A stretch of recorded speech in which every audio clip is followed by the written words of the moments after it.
to endorse Donald Trump. That happens in Florida.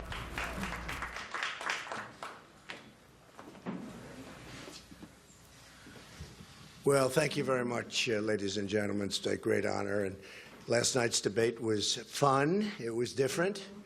It got wonderful. There were a lot of good feelings in that room, and I think it's something, frankly, that the Republican Party needed. And today is something very, very special because Dr. Ben Carson was respected by everybody. Everybody wanted his endorsement, and everybody loves him and truly, truly admires what he's done. His life has been an incredible life. It's been an awe-inspiring life. And I just want to tell you that having his support really, I think it adds just total credence to what I'm trying to do and to what we're all trying to do. So I just want to introduce Dr. Ben Carson, special, special person, special man. Thank you very much. Okay? Thank you. Well, thank you, Donald. And you know, this whole process, getting involved in the political process was something that I never particularly intended to do. But, you know, I listened to the people, and it was really all about the people, and it continues to be all about the people.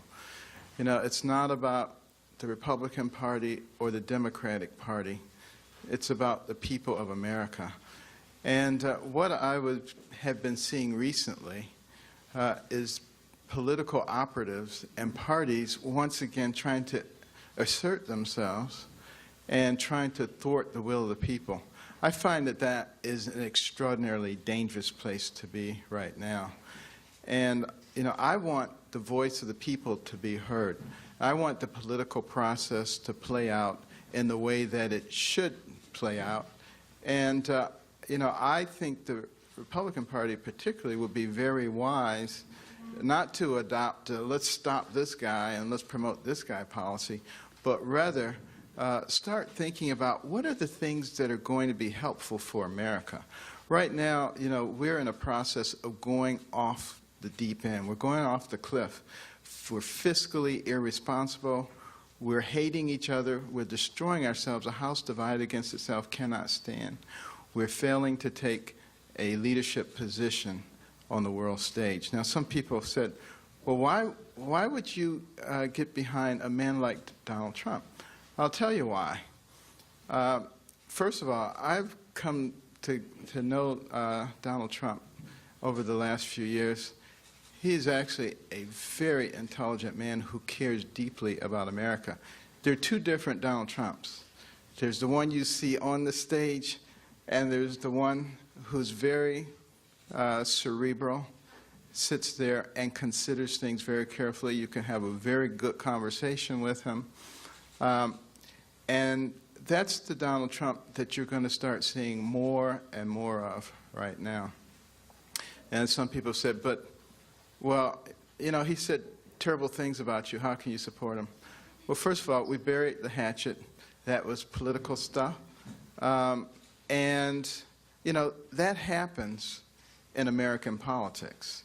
The politics of personal destruction, all that, is not something that I particularly believe in or anything that I get involved in. But I do recognize that it is a part of the process. We move on because it's not about me. It's not about Mr. Trump. It's about America. And this is what we have to be thinking about.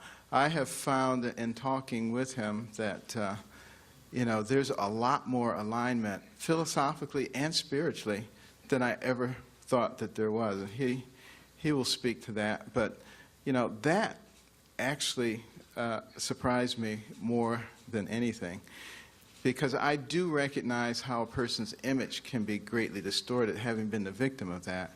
I probably understand it better than anybody.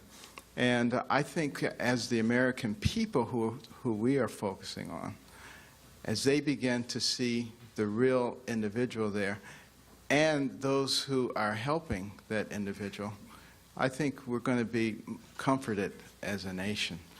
You know, we have to start working together. We cannot allow the agents of division to continue to separate us. As a nation, our strength is our unity. And We just have to sort of ignore those people who are always trying to stir up strife. And I'm appealing to some degree to the media as well. You know, you're part of America too, and should be interested in strengthening our nation, not in creating divisions, not in creating conflicts all the time. If we start having that American attitude, that American spirit that made us great, that took us to the pinnacle in no time at all, believe me, everybody will benefit from that. We're also talking about how can we make America a place that's successful for everybody. You know, we have 330 million people. We're going to be competing with China with 1.4 billion, India 1.1 billion. We have to develop all of our people. You know, the people who are the downtrodden in our society, we're not doing those people any favor by patting them on the head and saying, there, you poor little thing, I'm going to take care of all your needs. What we need to be doing instead is concentrating on mechanisms to allow those people to climb out of a state of dependency and become part of the strength and fabric of this nation. That's what America is about. It's not about dependency. And it certainly isn't about socialism. You know, socialism is seen as the panacea by some who don't really understand it. I think a lot of young people think socialism is just being concerned about other people. That's not what it is. You know, it's cradle-to-grave government.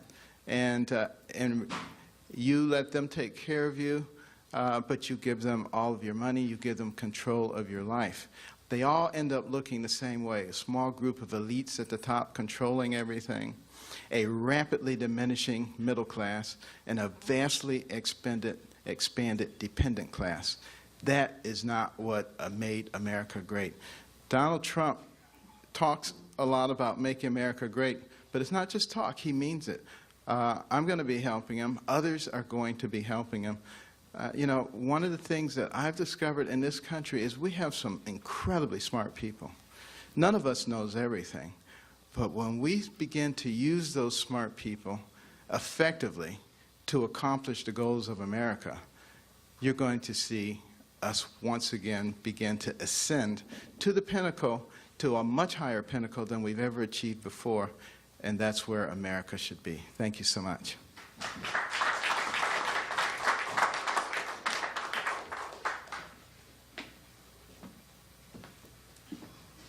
Thank you very much, Ben. And Ben and I were talking lengthily yesterday, and it was an amazing conversation. One of the things that I realized is his great love is education.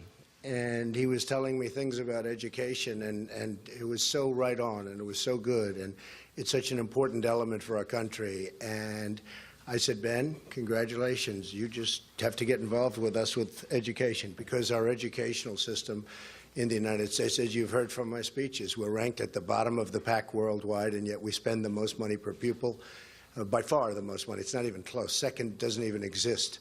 So Ben is going to get very much involved in that, and he's going to get very much involved in health care, where he's an expert.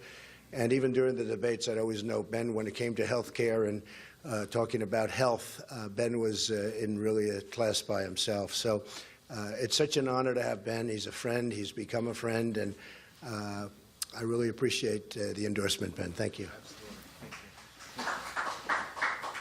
Thank you. Any questions, folks?